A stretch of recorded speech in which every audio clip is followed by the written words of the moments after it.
IT ประจำบ้านสวัสดีครับคลิปนี้ตั้งใจเอาปลั๊กพ่วง AMC มา DIY เพื่อ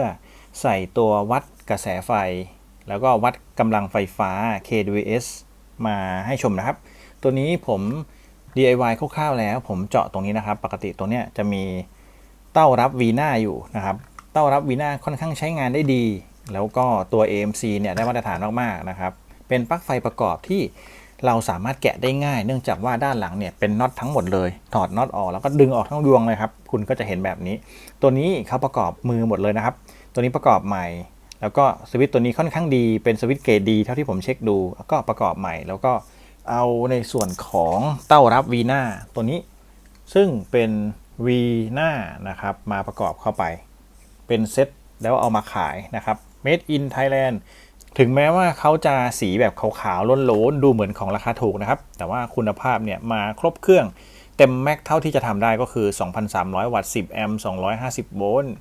ตัวนี้ไม่ไหม้ไฟป้องกันกระแสเกินอะไรพวกนี้ครับมาหมดเลยมีฟิลตรงนี้ด้วยนะครับผมถอดแล้วก็เจาะตรงนี้เพื่อที่จะใส่อุปกรณ์ตัวนี้ซึ่งเป็น kWs 300นะครับเป็น AC 300รองรับได้สูงสุด300 โวลต์กระแส 20 แอมป์นะครับผมก็จะตัดเจาะเข้าไปแบบนี้ผมเจาะเรียบร้อยแล้วเช็คเรียบร้อยแล้ววัดแล้วนะครับอาจจะทากาวนิดหน่อยได้แล้วครับเราจะได้ตัวอ่านตัวกระแสกำลังอะไรพวกนี้อยู่ตรงนี้แล้วบริเวณนี้นะครับเราก็จะใส่ตัวสวิตช์ของเขากลับไปเหมือนเดิมนะครับเราก็จะใส่ตัวนี้กลับเข้าไปแล้วก็ขันน็อตกลับก็จะได้หน้าตาเป็นแบบนี้นะครับสามารถใช้งานได้ทั่วไปสามารถดูกำลังไฟได้ด้วยดูหน่วยยูนิตของการกินไฟได้ด้วยว่ากินไปเท่าไหร่จะได้คูณจำนวนเงินต่อหน่วยได้เลยนะครับท่านใดที่จะเอาไป DIY แบบนี้ก็โอเคดีนะครับผมว่ามันก็สะดวกดีผมซื้อ KWS ตัวนี้รุ่นที่ฝังตัววัดสนามแม่เหล็กอยู่ข้างในแล้วต่อใช้งานได้เลยนะครับเขาจะมี3รุ่นเป็นรุ่นที่ประกอบที่หลังเป็นรุ่นที่สอดสายไฟก่อนตั้งแต่ตอนติดตั้งแล้วก็เป็นรุ่นที่วัดอยู่ด้านในสามารถต่อใช้งานได้โดยไม่เห็นตัวแม่เหล็กนะครับก็ตามนี้ผมจะต่อตามวงจรนี่เลยนะครับให้ไฟผ่านตัวนี้แล้วก็จ่ายมาหาโหลดนะครับเขารองรับได้300 โวลต์อยู่แล้วแล้วก็กระแส0ถึง20 แอมป์20 แอมป์เนี่ยเขารองรับตัวปลั๊กนี้อยู่แล้วนะครับตัวปลั๊กพ่วงเนี่ยทำงานได้ที่10 แอมป์เท่านั้นเองแต่ตัวนี้รับได้20 แอมป์ก็เหลือๆนะครับเราสามารถต่อพ่วงสายไฟได้เลยหลังจากที่ประกอบเสร็จแล้วติดกาวเสร็จแล้วก็จะได้หน้าตาแบบนี้นะครับผมวางตำแหน่งของตัววัดไว้ตรงกลางนะครับแล้วก็มีสายไฟทั้ง L และ N ลากมาตรงนี้มีสายกราวมาด้วยตรงกลางนะครับก็ทุกอย่างครบถ้วนแค่เรามาแทรกตัวนี้เท่านั้นเองนะครับสายไฟค่อนข้างใหญ่สีแดงเพราะว่าผมไม่มีสายขนาดเล็กเท่าของเขาผมก็เลยใช้สายที่ผมมีนะครับใหญ่กว่าไม่เป็นไรไฟจะวิ่งจากตัวที่เป็นสีน้ำตาลนะครับเข้าตัวนี้เข้าฟิลแล้วก็ออกมาสวิตช์นะครับแล้วก็เข้ามาตรงนี้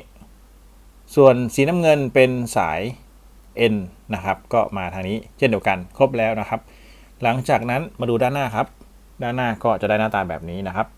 ถือว่าพร้อมใช้งานหลังจากงานเรียบร้อยแล้วก็ประกอบทุกอย่างกลับเข้าเหมือนเดิมครับหมุนให้พอตึงมือนะครับหมุนแน่นไปเดี๋ยวจะเกลียวหวานนะครับข้ามมาตัวบนเลยครับตัวนี้โอเคแล้วนะครับ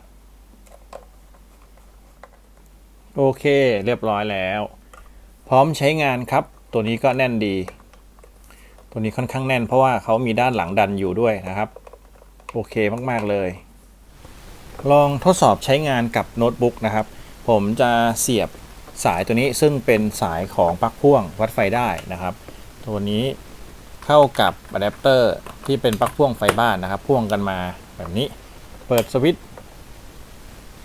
โอเคมาแล้วครับไฟพร้อมใช้งานนะครับตัวนี้ก็จะเป็นคู่หนึ่งที่เสียบใช้งานได้เลยพร้อมกันได้นะครับโอเค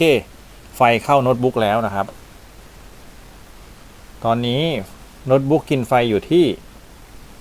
32 วัตต์นะครับดูชัดๆตรงนี้33 วัตต์ตอนนี้กิโลวัตต์ก็คือหน่วยครับยังไม่มีถ้าค่าไฟหน่วยละ6 บาทก็ถ้ากิโลวัตต์เป็น1ก็61เป็น6 บาทประมาณนี้นะครับตอนนี้กินไฟอยู่ประมาณ 0.3 แอมป์ ของ 230 โวลต์นะครับก็คือประมาณ 30 วัตต์นั่นเองถือว่าโอเคดีครับถอดก็หยุดวัดไฟเสียบก็วัดไฟใหม่เป็นปลั๊กวัดไฟ 220 โวลต์ใช้งานได้พกพาไปไหนมาไหนได้วัดได้ทุกอย่างแล้วครับตอนนี้ก็เอาไอเดียมาฝากนะครับเป็นไอเดียที่ DIY เองใช้งานง่ายๆเพราะว่าปลั๊กตัวเนี้ยเขาเป็นแบบโปร่งสามารถที่จะเอาคัตเตอร์กรีดตัดได้เลยตัวโครงตัวเฟรมตัวนี้ไม่ได้แข็งมากมายนะครับค่อนข้างที่จะเอามา DIY อย่างอื่นได้อีกหลายอย่างเลยนะครับก็โอเคเลยตามที่รีวิวไปก่อนหน้านี้ปลั๊กตัวนี้ก็ถือว่าราคาไม่แพงใช้งานได้ดีนะครับก็รวมแล้วราคาไม่แพงครับตัวนี้217 บาทตัวนี้ก็ประมาณ300เศษนะครับก็ได้ปลั๊กวัดไฟแบบนี้ค่อนข้างได้มาตรฐานนะครับสำหรับคลิปนี้ก็ถ้าเกิดมีคำถามหรือมีข้อเสนอแนะก็คอมเมนต์ไว้ได้เลยเดี๋ยวจะทดสอบแล้วก็รีบมาตอบให้นะครับขอบคุณที่รับชมนะครับสวัสดีครับ